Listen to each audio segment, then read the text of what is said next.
सांख्य दर्शन के अनुसार 3 प्रकार के दुख बताए गए हैं: आध्यात्मिक, आधिभौतिक और आधिदैविक।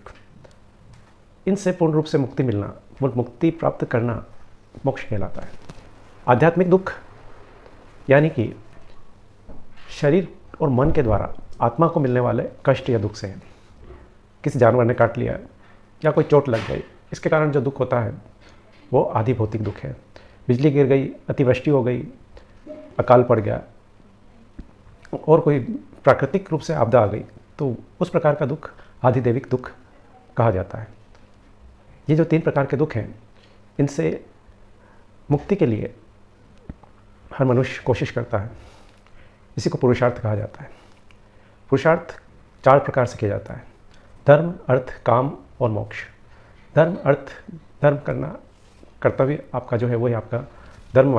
अर्थ यानी आर्थिक उपार्जन, यानी पैसा कमाना, यानी पैसा कमा करके सुख सुविधाओं के साधन इकट्ठे करना, तो ये भी पुरुषार्थ है।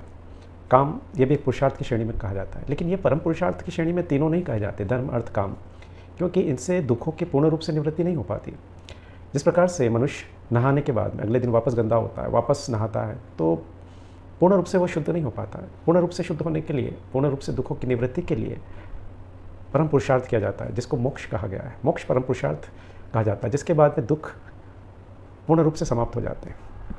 अब मोक्ष का जो सामान्य अर्थ भारतीय परंपरा में, हिंदू धर्म मान्यता के हिसाब से अलग अलग ग्रंथों में इसका जो किया गया है अनर्थ, वो ये है कि मोक्ष मृत्यु के बाद मिलता है। लेकिन ऐसा नहीं है। मोक्ष इसी जन्म में लेते हैं और उसके बाद में भी जीवित रहते हैं। इसका मृत्यु के बाद में मोक्ष मिलने से ऐसा कुछ लेना देना नहीं है।